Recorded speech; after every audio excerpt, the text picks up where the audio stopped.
Good morning, Axe, and anyone else who's listening online. I hope you get yourself a nice warm drink or a cold drink, whatever time you're actually watching this, and enjoy as we listen to God's word today. My name's Andrew Davies, and I'm helping Axe, the leadership of the church at this moment in time. Well, it's been funny as I've kind of watched different things online. You've seen lots of different backgrounds. And mine's a little bit cluttered. You've got bookcases, you've got the Welsh dresser there, you've got the House of Parliament there in Lego. Oh, it's lovely. But I've got all these different mixtures. But the truth is, I can only go where I can find some space. We've had up to 8 of us staying in this house during lockdown, so finding space to do a sermon has been fun. So often they're quite early, so some people say, oh, you look a little tired. Well, I am, because it's quite early when I'm bringing this. I'm trying not to wake the rest of the household up. But today I'm going back to our series on looking at the stories that Jesus told or encounters with Jesus. And today I want to look at a funny parable, really. It's a parable about 2 prayers, a prayer of a Pharisee and a prayer of a tax collector. And I've kind of given the sermon today, the headline, Do You Want Approval? Are you looking for approval? Where are you looking for approval? There's a few headlines there. Anyway, I want to look at this story, and you'll find it in the Bible in Luke 18, verses 9 to 14. He also told this parable, this is Jesus, to some who trusted in themselves and that they were righteous and treated others with contempt or looked down their noses at people. 2 men went up to the temple to pray, one a Pharisee and the other a tax collector. The Pharisee, standing by himself, prayed, God, I thank you that I'm not like other men, liars, unjust, adulterers, or even like that tax collector. I fast twice a week. I give tithes of all I get. But the tax collector, standing far off, would not even lift his eyes to heaven, but beat his breast, saying, God, be merciful to me, a sinner. I tell you, this man went down to the house justified rather than the other. For everyone who exalts himself will be humbled, but the one who humbles himself will be exalted.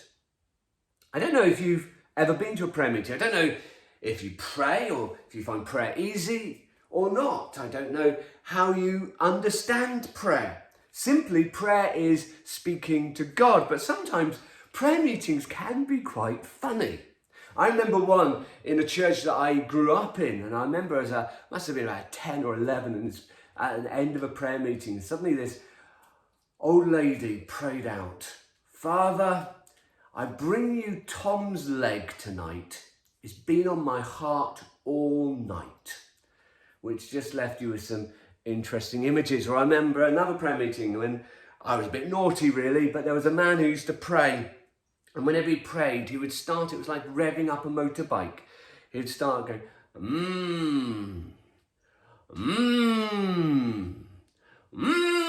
thank you, Lord. And then he'd go into his prayer. And one night, me and some friends decided that every time he got to the third one of us would come in and pray. So we got the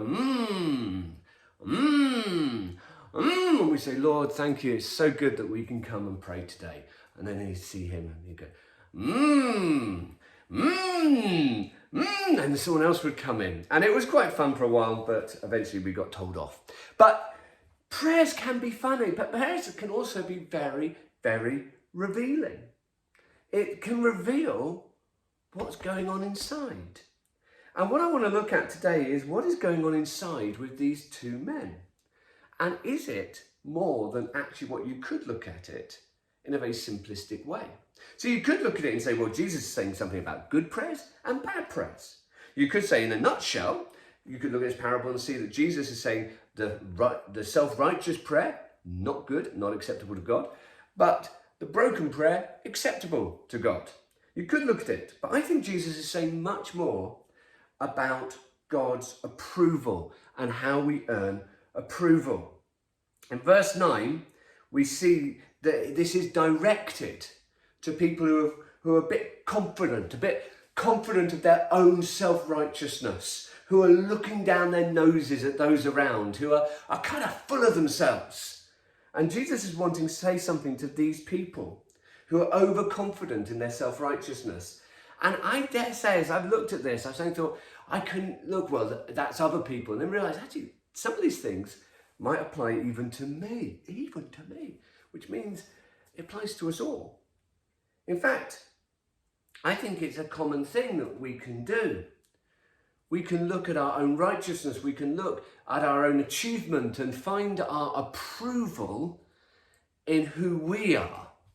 We can try and find our approval in what we have attained and what we've done. I mean, it's a very common thing. I think at the moment, you think of anyone who puts anything on Facebook and social media, what are you doing for? You're looking for your likes. You want to see the likes. You want approval that, hey, I've done something and people like it and people approve of what I've done, this picture. Oh, look at that joke I put out. People like it. You know, it's funny, you want to see that people have approved of things you've done. And the truth is, there's a deep-seated desire in all of us to be accepted. All of us want to be liked. All of us want to be loved. No one goes out there saying, I want to be disapproved of and disliked by everybody. Because actually, we want to be liked. We want to be approved.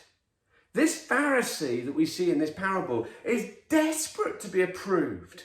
So he has massively invest in his own righteousness. We will see as we go through this. Not only do we desire to be accepted by God, but that intensity multiplies when we want to say, I want to be approved by God. Not only by people, but by God himself. That intensity multiplies at that point. Whether you know God or not, if you think there is a God, you kind of think, I'd like to be approved by him. I'd like to be able to approach him. I'd like him to accept me. But what we see in this story is that the Pharisee is putting all his confidence in the wrong thing. And that is the point that Jesus is making. Not saying this prayer is bad and this prayer is good, which we will get into, but actually saying that he's building on the wrong thing. He's building on everything that's wrong while he's building on the right thing. Jesus is speaking into the Pharisees' thoughts, feelings, and actions. So let's look at his thoughts. Well, firstly, you notice that he stands by himself to pray? He isolates himself. He puts himself away from everyone else. He acts out physically what he is thinking. He's thinking, I'm better than those people over there. I don't want to be near unclean people. I want to keep myself away from unclean places, and I want to be seen as clean. Sin for him is something that is external, that you avoided by staying away from certain places and certain people, which is why Jesus was so shocking to them. Because Jesus would go to the places that they would believe make you unclean and meet the people who they would see as unclean. But here is this Pharisee. His understanding is, I don't want to be with that tax collector because he's unclean. I want to be clean, so I'm going to isolate myself. He's got no realization of sin, which means his attitude ends up with an element, a big element, of judging. And we see this in verse 11. God, thank you, I'm not like other men. His understanding of what makes him clean makes him start looking down his nose at some of these people and saying, look at them, I'm better than them. And so suddenly, this whole concept of approval, wanting to be approved and wanting your thinking to think, actually, I can keep myself clean by doing good things and by keeping away from these people and being at the right things, suddenly can make you look judgmental at other people and say, well, look at the mess they're in. I'm not like that. I'm a lot better. You start looking at other people's lives and saying, oh, look at the mess they've made of that. And look at them. Look, have you seen the way they're bringing up their children? Oh, I would be much better at it than them. You can start having this sort of judgmental attitude. But also you can start comparing them. And actually, in your comparison, you find yourself actually becoming, getting your approval. You think, well, I'm better than them. I'm doing better. I remember as a kid, at my school, I was the fastest 400-meter runner they'd ever had at the school. And I could sprint 300 meters. I was really fast. And then I couldn't really do the last 100. I'd kind of hit a wall, but I'd slow down. But I would be so far away ahead that the rest of the field would slowly catch, but never quite catch me. And I even had the school record. But then one day I went to the county level. And I remember I was there and I kind of had this expectation. I'd never lost a race. I know I'm good. And we started. And I always had, I'd sprint away from everyone and then the field would slowly catch me. And as we got to the 200 meters, this guy just shot past me. And I was so shocked that I fell over. I went splat on the ground and everyone overtook me. And it became a bit of a joke. And I felt like my identity was I was fast at the 400 meters and suddenly I'd come across people who were much better than me. And actually it really affected my approval. Jesus is saying here, it doesn't work. You can't spend your life judging and comparing to boost our sense of approval.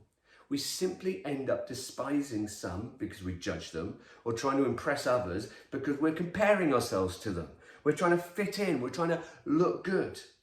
We will find we are stuck between a rock and a hard place. You're kind of looking down your nose at these and you're desperately wanting the approval of these.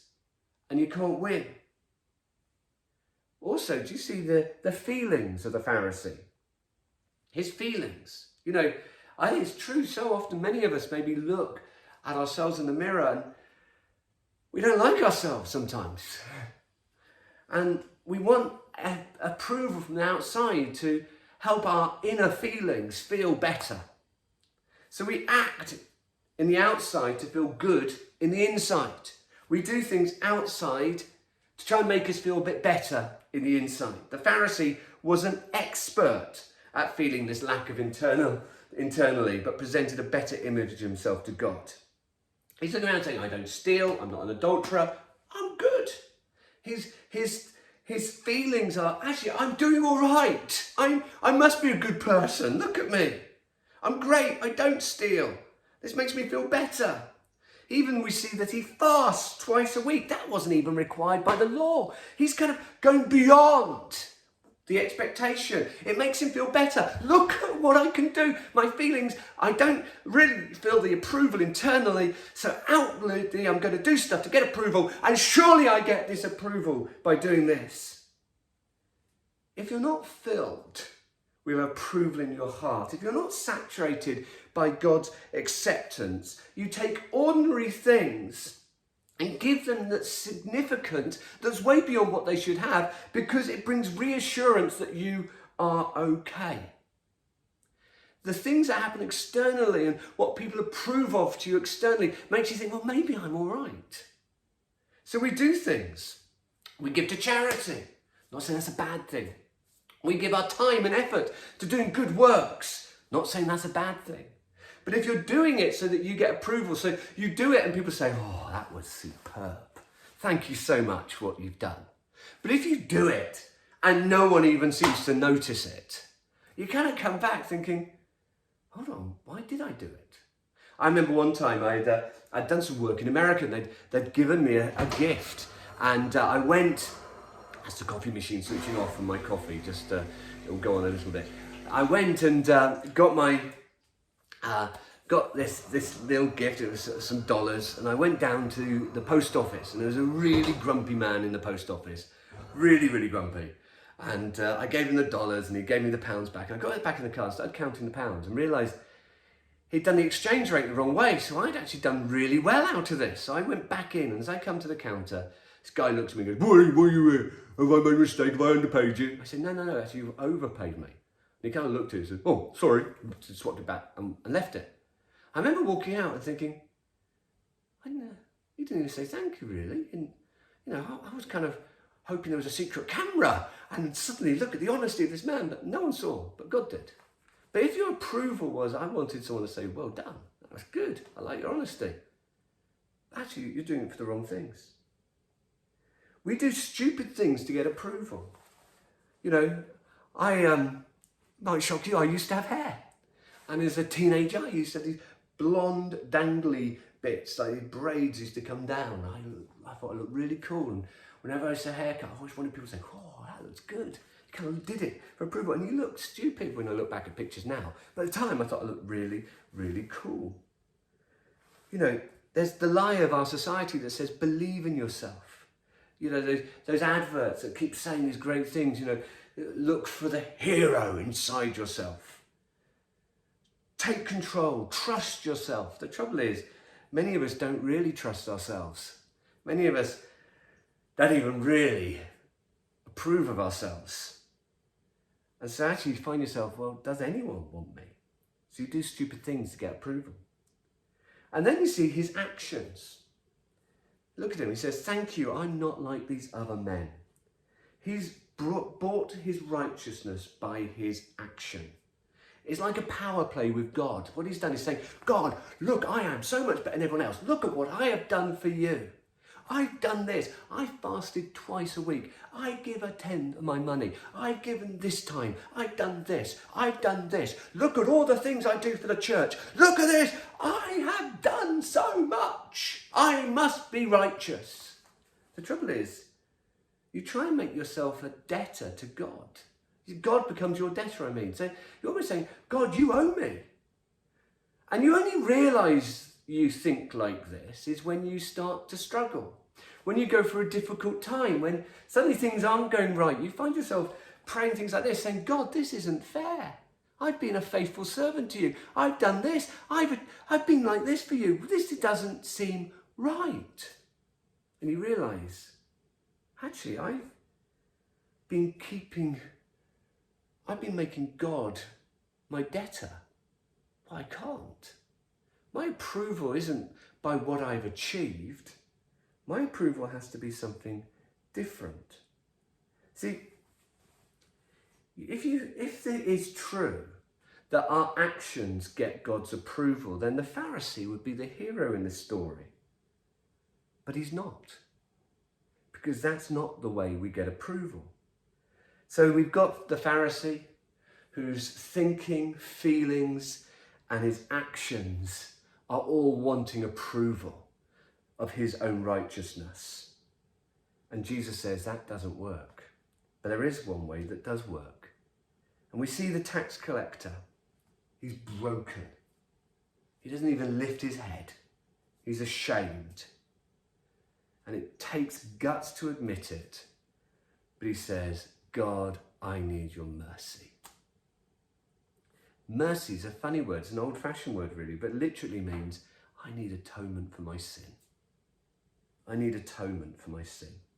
See, before Jesus, the system would have been in the temple that you would sacrifice a spotless lamb to be forgiven and made clean. What happened was your sin that deserved punishment was transferred to the lamb and an exchange happened.